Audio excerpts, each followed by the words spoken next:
فتنہ دجال کی مدت یعنی ڈیوریشن کتنی ہوگی؟ حضرت نواز رضی اللہ کہتے ہیں کہ ایک روز رسول اکرم صلی اللہ علیہ وسلم نے دجال کا ذکر فرمایا اور نصیحت فرمائی، اے اللہ کے بندو ثابت قدم رہنا۔ ہم نے عرض کیا دجال کتنی مدت تک زمین میں رہے گا؟ آپ صلی اللہ علیہ وسلم نے فرمایا 40 روز، جن میں سے پہلا دن 1 سال کے برابر ہوگا، دوسرا دن 1 مہینے کے برابر ہوگا اور تیسرا دن ہفتے کے برابر ہوگا۔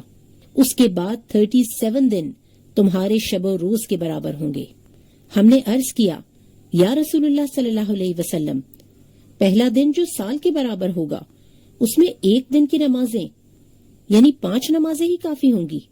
آپ صلی اللہ علیہ وسلم نے فرمایا نہیں، اپنے روز و شب کا اندازہ کر کے سال بھر کی نمازیں پڑھنا۔ اسے مسلم نے روایت کیا ہے۔ اس سے معلوم ہوتا ہے کہ فتنہ دجال کی مدت 1 سال 2 ماہ اور 2 ہفتہ ہوگی۔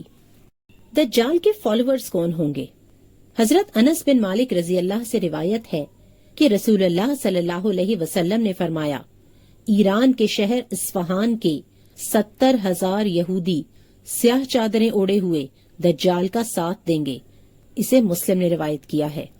نبی صلی اللہ علیہ وسلم نے یہ بھی فرمایا، دجال مشرق کی سرزمین سے ظاہر ہوگا جسے خراسان کہا جاتا ہے، اور بہت سی قومیں اس کے ساتھ ہوں گی جن کے چہرے چمڑا لگی ڈھالوں جیسے موٹے موٹے اور چوڑے چوڑے ہوں گے۔ یہ ترمذی کی روایت ہے۔ نیکسٹ ایپیسوڈ میں ہم یہ دیکھیں گے کہ دجال کے پاس کون کون سی پاورز ہوں گی اور دنیا میں آنے کے بعد وہ کون کون سے کام کرے گا۔ انشاءاللہ جلد ملیں گے۔ السلام علیکم ورحمۃ اللہ وبرکاتہ۔